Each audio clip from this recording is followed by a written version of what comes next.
श्री राम जय राम, जय जय राम। श्री राम जय राम, जय जय राम। श्री राम जय राम, श्री राम जय राम, जय जय राम। श्री राम जय राम, जय जय राम। श्री राम जय राम, जय जय राम। श्री राम जय राम। हमारे श्रद्धालु श्रोताओं को सप्रेम राम राम कहते हुए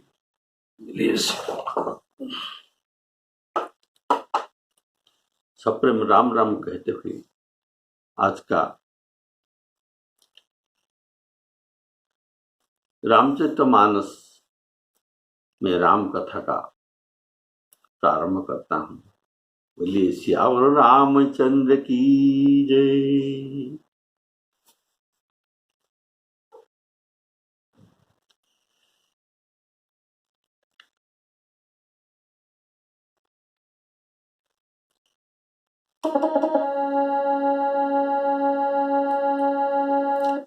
सौतानंद जी जो जनक जी के पुरोहित है, ये आज्ञा देते हैं और सीता जी को राम जी के पास लाने के लिए आज्ञा देते हैं।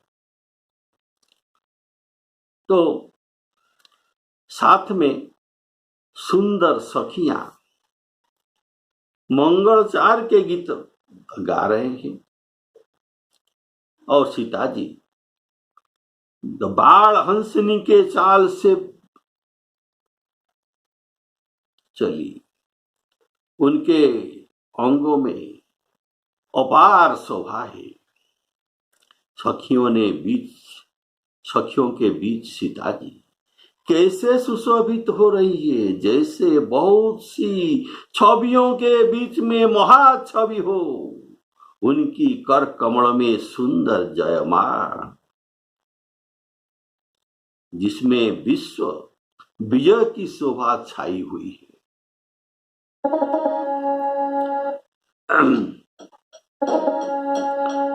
सतानंद तब आय सुदीन, सीता गवनु राम पहिकीन।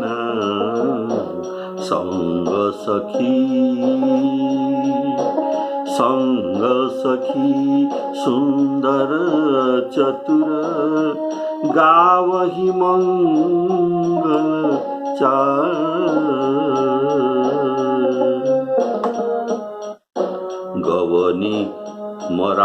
गवनी बाल मोराल गति, सुषमा अंग अपार।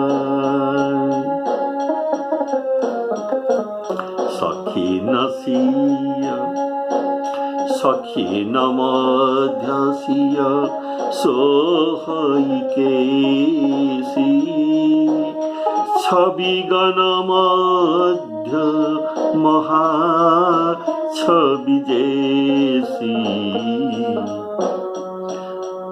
कर सरोज जयमाल सुहाई, विश्व विजय शोभा जन छाई। श्री राम जय राम, जय जय राम। श्री राम जय राम, जय जय राम।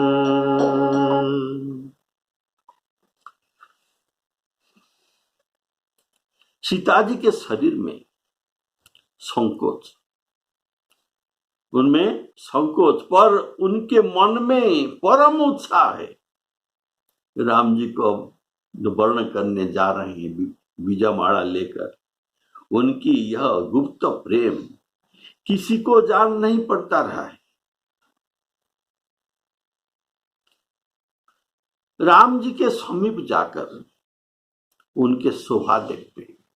जयमाल हाथ में पकड़कर राम जी के समीप पहुंचकर उनके शोभा देखते हैं। राजकुमारी सीता जी जैसे चित्र लिखी सी हो गई है, चित्रपट के समान स्थिर हो गए। चतुर सखी ने सीता जी को यह दशा देखकर इनके मन को डाइवर्ट करने के लिए गीत गाने लगी। सीता जी पुष्प वाटिका में राम जी को दूर से देखे थे, अब अत्यंत निकट में उनने उनके प्रत्येक अंग अंग को निरीक्षण करके उनके सुंदरता पर तीक्ष्ण दृष्टि से दृष्टि डालते हैं और आश्चर्य हो जाते हैं। कैसा सुंदर है राम जी। ये राम जी के जयमाल पहनाना भूल गई, उनके रूप को ही देखते रह गई।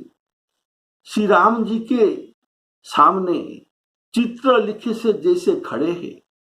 पहले राजाओं ने सीता जानक जी को देखकर जड़वत हो गए थे। लोग सब चित्र लिखे से देखी, लेकिन अब स्वयं जड़वत हो गई है। सीता जी स्वयं जड़वत हो गई।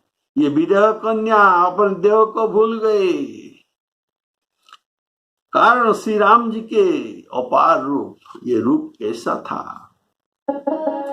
कंदर्प गणित अमित छवि नव, कंदर्प गणित अमित छवि नव, नील नीरद सुंदरम, पटपीत मानव तड़ित रुचि सुचि, नौमि जनक सुता वरम, श्री रामचंद्र कृपालु भजमन, हरण भव भय दारुणम, नव कंज लोचन कंज मुख कर, कंज पद कंजारुणम।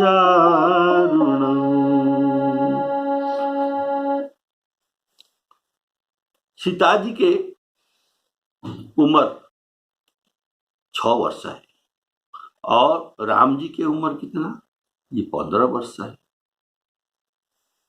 सीता जी इतनी है और राम जी इतना है, इनसे थोड़ा लंबाई में तो बड़ा है।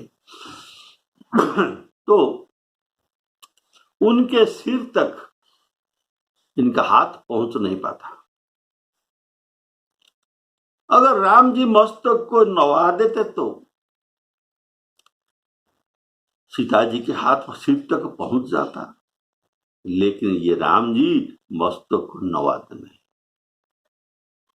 लखन जी साथ में थे तो कहते हैं हम रघुवंशी है, सिर को नवाना अच्छा नहीं है, ये ठीक नहीं, ये हमारा आदत नहीं है, इसलिए सिर को नवाते नहीं।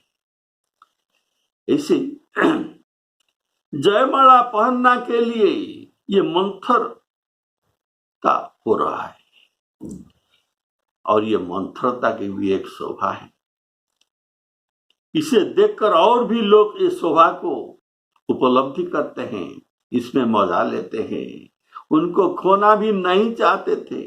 तब सखियों ने सुंदर गीत गाने लगी और श्री राम जी के गले में सीता जी जयमाला पहना दिए। बोले श्यावर रामचंद्र की जय।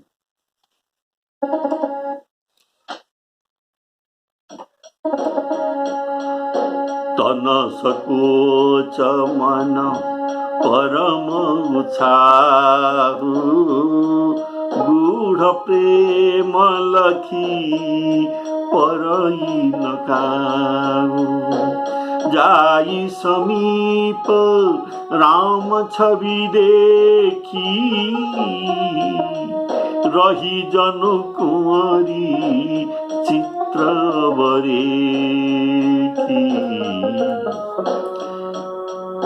चतुर सखी तव कहा बुझाई, पहिरावहु जयमाल सुहाई। सुनत जुगल कर माल उठाई, प्रेम विवश पहिराई न जाई। सोहत जनु जुग जलज सनाला, शशि सभीत देत जयमाला। गावही सुख गावही छवि अवलोकी सहेली, सिय जयमाल राम रमेली, सिय जयमाल राम रमेली। श्री राम जय राम। तो नगर और आकाश में बाजे बजने लगे, दुष्ट लोग उदास हो गए और सज्जन लोग प्रसन्न हो गए। देवता किन्नर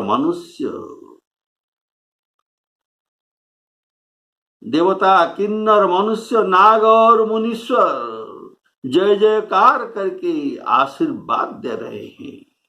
देवताओं की स्त्रियां नाचती है, बार बार हाथों से पुष्प की अंजुलियां छूट रही है। जहां तहां ब्राह्मणों ने जो वेद ध्वनि कर रहे हैं और भाट लोग बिरिदावली अर्थात जो कुल के कीर्ति को वर्णन कर रहे हैं। पुररु व्योम बाजन बाजी, पुररु व्योम बाजन बाजे, खल भय मलिन साधु सब राजे। सुर नर नासुर किन्नर नर नाग मुनीसा, जय जय जय कही देहि असीसा। नाचहि गावहि विबुध बधूटी, नाचहि गावहि विबुध बधूटी। बारंबार कुसुमांजलि छूटी, जहाँ तहाँ विप्र वेद धुनि करही, बंदी बिरदा बलि उच्चरही। श्री राम जय राम, जय जय राम।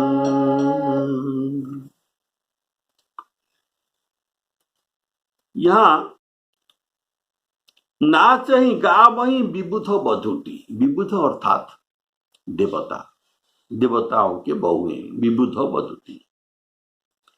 इसका भाव है यहाँ अप्सराओं को नाच रहे हैं ऐसा नहीं कहा है।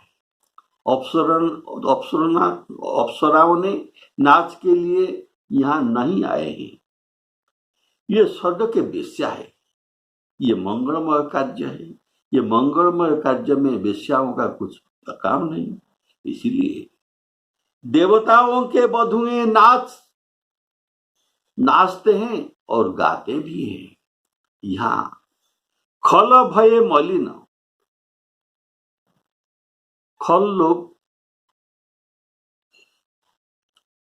सीता जी जब राम जी के उर में जयमाला दे दिए तब खड़ लोग मौलिन हो गए, उनके मुंह काला पड़ गया। ये कहने का भाव, यहाँ खल भय मौलिन, ये कहने का भाव त्रेता युग में युग का जो लक्षण है गोस्वामी जी वर्णना करते हैं। त्रेता युग में सब लोग अच्छे थे, ये बहुत सत्वगुणी और कुछ रजोगुणी जो मिश्रित था, बहुत सत्वगुणी और थोड़ा सा रजगुण उनमें मिश्रित था। तो ये है त्रेता युग के धर्म,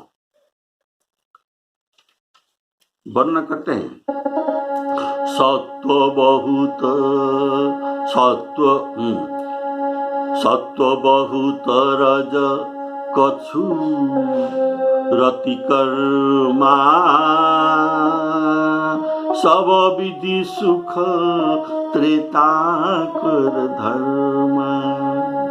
सब प्रकार लोग सुख भोगते हैं। ये गोस्वामी जी वर्णन करते हैं। अगर सत्व 75% हो तो रजोगुण 25%, तमोगुण बिल्कुल वहां नहीं। ये युग का धर्म था। तो इसलिए त्रेता युग के अनुसार इस युग में खल प्रवृत्ति और तामसिक गुणों वाले नहीं होना चाहिए। तो धनु यज्ञशाला में ये सब खड़ लोग कहां से आ गए?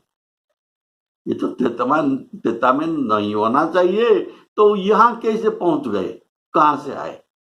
इसका सुंदर उत्तर आप लोग सुनिए। तो धनु यज्ञशाला में ऐसे अधम गोस्वामी जी भी कहते हैं, ऐसे अधम मनुज खल, अधम और खल, मनुज अर्थात मनुष्य, कृतयुग त्रेता नाही, कृतयुग अर्थात सत्य युग में और त्रेता युग में नहीं होते। तो ये सब कैसे आ गए? सभी त्रेता युग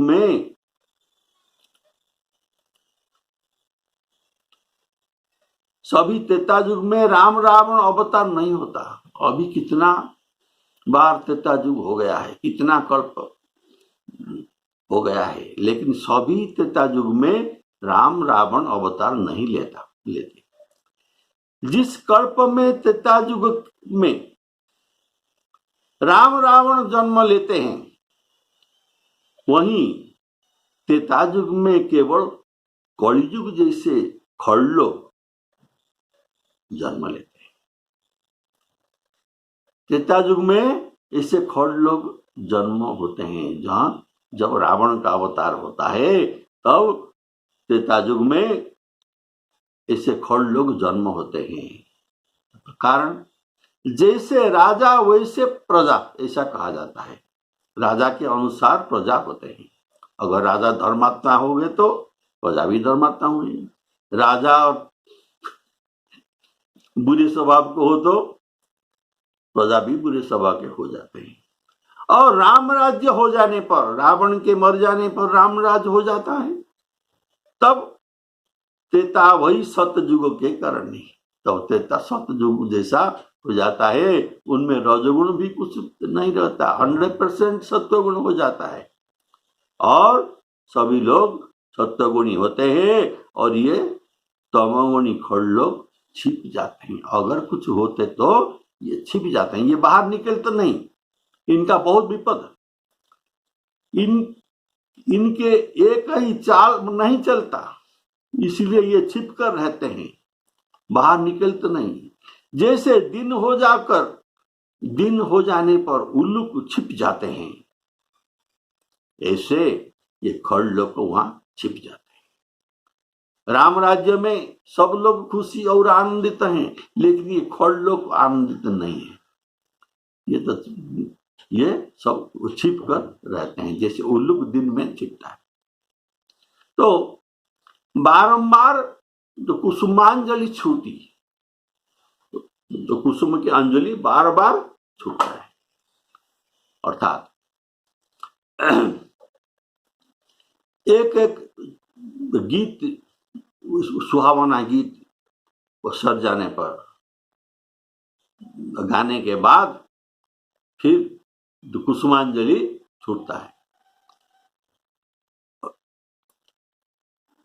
छूट रहा था और जहां तहां विप्र वेद ध्वनि कर रही, जहां तहां विप्र वेद ध्वनि कर रही। इसका भाव है जयमाला पहनाना, ये एक प्रकार विवाह है। इसलिए जहां तहां ब्राह्मणों का वेद ध्वनि करते हैं ब्राह्मणों, और स्वस्ति वाचन भी करते हैं। देखिए, राम सीता जी की विवाह में 3 विवाह कंप्लीट हुआ था। कैसे? ना पर्ण विवाह, जो धनु तोड़ेगा ये सीता को तुरंत लेकर चले जाएगा, ये है पर्ण विवाह। तो धनु तोड़ा गया और पर्ण विवाह भी हो गया। धनु तोड़ा अर्थात पर्ण विवाह सीता जी और राम जी के हो गया। अब जयमाला विवाह होता है। ये जयमाला देकर ये और एक विवाह है, और एक विवाह बाकी है जो आगे आप सुनेंगे। ये वेदी के ऊपर और वेद के विधान के अनुसार ब्राह्मणों द्वारा ये विवाह होगा। बोलिए श्यावर रामचंद्र की जय। पृथ्वी पाताल और स्वर्ग तीनों लोक में जस फैल गया कि श्री रामचंद्र जी ने धनुष को तोड़ दिया और सीता जी को वर्ण कर लिया। नगर के नर नारी राम जी के, सीताराम जी के आरती उतार रहे हैं। आरती उतारने के बाद अपनी हैसियत को भूलकर हम कितना दे सकते हैं, हमारा कितना पूंजी है, ये है हैसियत। अपने हैसियत को भुलाकर सामर्थ्य से अधिक पूंजी ये दूसरों को निछावर करते हैं। राम जी को ऐसा दिखाकर ये दूसरों को निछावर कर देते हैं। आरती करने के बाद श्री सीताराम जी की जोड़ी ऐसी सुशोभित हो रही है मानो सुंदरता और श्रृंगार रस एकत्र हो गए हो। सुंदरता और श्रृंगार रस ये दोनों एकत्र हो गए हो ऐसा। तो अब सखियों तो कह रहे हैं कि सीते स्वामी के चरण छुओ। आप अभी तो ये तो बड़माला उनके गले में डाल दिए, शिवदन तो बन गया और राम जी तो आपका स्वामी बन गए। तो विवाह के बाद अभी ये जो जयमाला विवाह जो हुआ, स्वामी का चरण छूना पड़ता है, यह विधि है। किंतु सीता जी अत्यंत भयभीत हुई, उनके चरण को नहीं छूती। उनको डर लग रही है राम जी के चरण छूने के लिए। तो ये डर क्यों लगते हैं? ये गौतम की स्त्री अहल्या के गति को स्मरण करके सीता जी राम जी के चरणों को हाथ से स्पर्श नहीं करते हैं। सीता जी की अलौकिक प्रीति देखकर रघुकुलमणि श्री रामचंद्र जी वे मन ही मन हंस रहे हैं।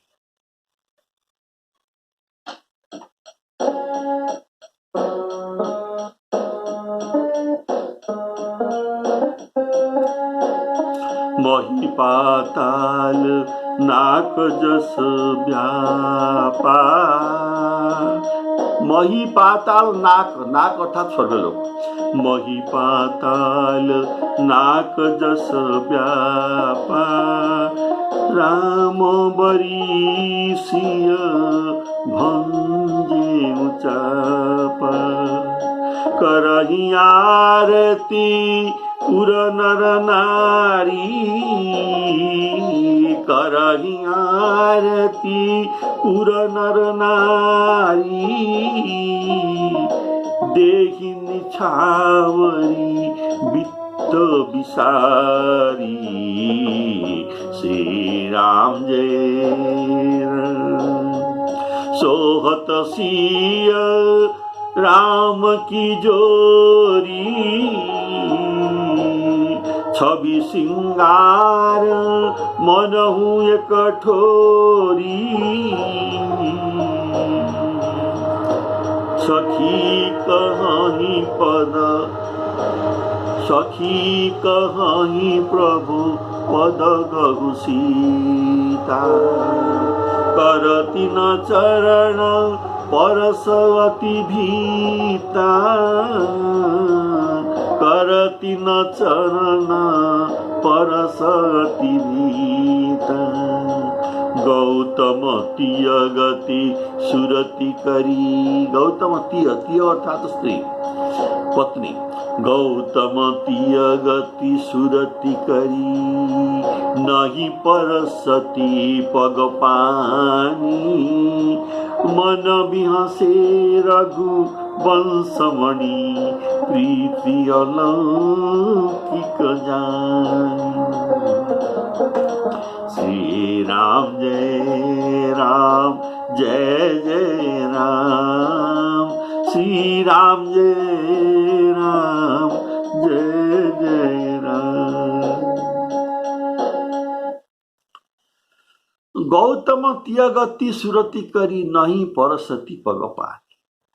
ये कहने का भाव भगवान के पावन चरण रज के स्पर्श से एक पत्थर सुंदर नारी बन गई थी। ये बात सभी मिथिलापुरवासी जानते हैं।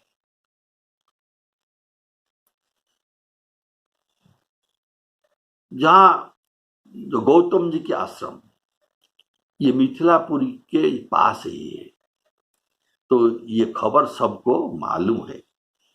इसलिए सीताजी मन में सोच रहे हैं, एक पत्थर सुंदर नारी बन गई थी।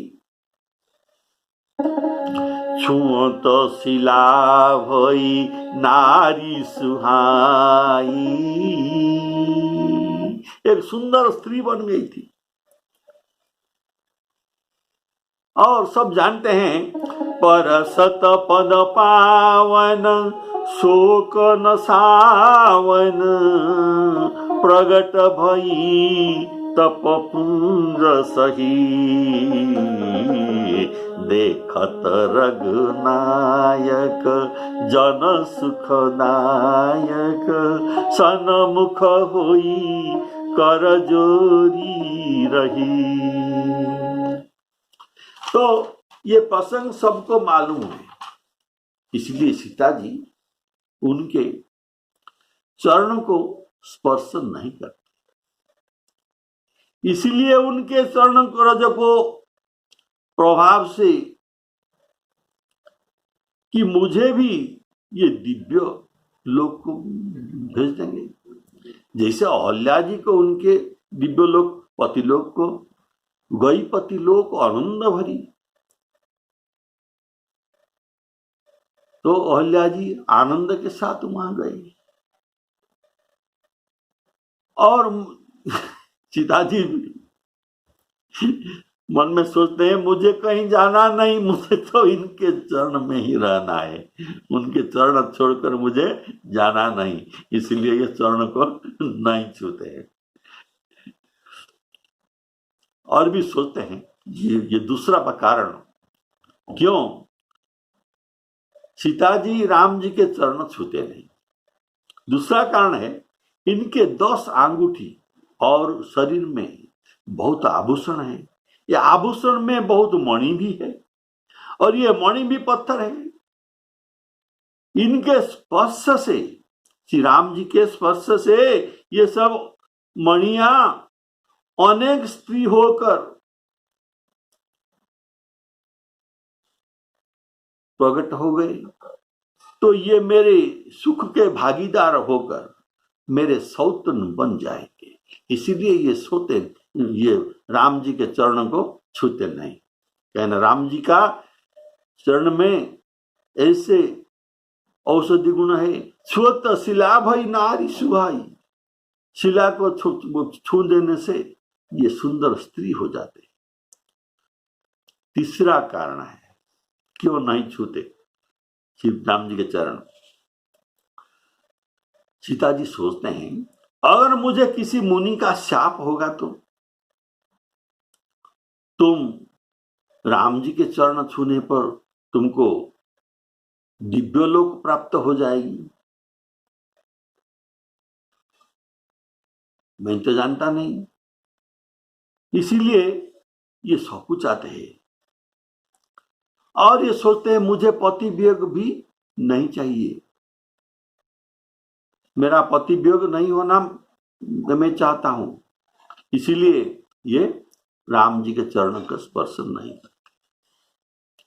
अगर राम के पद रज स्पर्श न करके, सीता जी सोचते हैं अगर राम जी के पदरज स्पर्श न करके इनके अंगुलियों को, अंगुली के अग्र को वो छू लूं तो कैसे होगा। लेकिन फिर सोचते हैं इनमें अलौकिक प्रीत नहीं होगा, प्रीत में खट्टा आ जाएगा, तो ऐसा नहीं हो सकता। तो और भी एक बात ये बस सोचते हैं, इसीलिए राम जी के अवतार होने से पहले ये कहाँ थे, साकेत लोक में थे। तो साकेत में सीता जी राम जी को पूछते हैं आप सूर्यवंश के पुत्र होने जा रहे हैं, पुत्र बनने जा रहे हैं, उनके वंश के परंपरा में आपके पिता के आप अनुकरण करके उनके जैसे बहुत रानी रखोगे कि क्या, उनके 700 रानी थे, तुम कितना रानी रखोगे। तो राम जी कहे नहीं नहीं नहीं, ऐसी बात नहीं, मैं एक पत्नी व्रत ही करूंगा, मेरे लिए दूसरा पत्नी नहीं हो सकता, मैं दूसरा स्त्री को नहीं छूंगा। तो अभी ये अहल्या जी को कैसे स्पर्श किए और अपनी प्रतिज्ञा को तोड़ दिए, ये बात, इसीलिए ये उनके चरण को स्पर्श नहीं करते और ये उनके भाव को सुनकर श्री राम जी भी मन में हंसते हैं। जैसे अहल्या के यथार्थ रूप प्रकट हो गया, समझे कि नहीं, अहल्या अपने तपस्विनी वेश में उनके यथार्थ रूप में प्रकट हो गई, वैसे उनका चरण स्पर्श से मेरा भी साकेत का दिव्य रूप प्रकट हो जाएगा तो क्या होगा। मैं प्रभु के लीला में कैसे सहायक बनूंगी, उनके नरनाट्य नहीं हो सकता, इसीलिए छूते नहीं प्रभु के चरण को। श्री राम जी सीता जी के अपने अवतार में कितना ख्याल रखते हैं, ऐसे सोचकर मन बिहसे रघुवंश मणि, प्रीति अलौकिक जानी। श्री राम जी हंसने का कारण मेरा चरण स्पर्श करने के लिए महात्मा लोग कितना परिश्रम करते हैं और ये दिव्य लोक को जाते हैं, किंतु सीता ऐसे चरण को स्पर्श नहीं करती, करने के लिए सब कुछ आते हैं। इसलिए रघुनाथ जी सीता जी के भाव को लेकर हंसते हैं। और जय सिया राम, श्री सीताराम अर्पणमस्तु।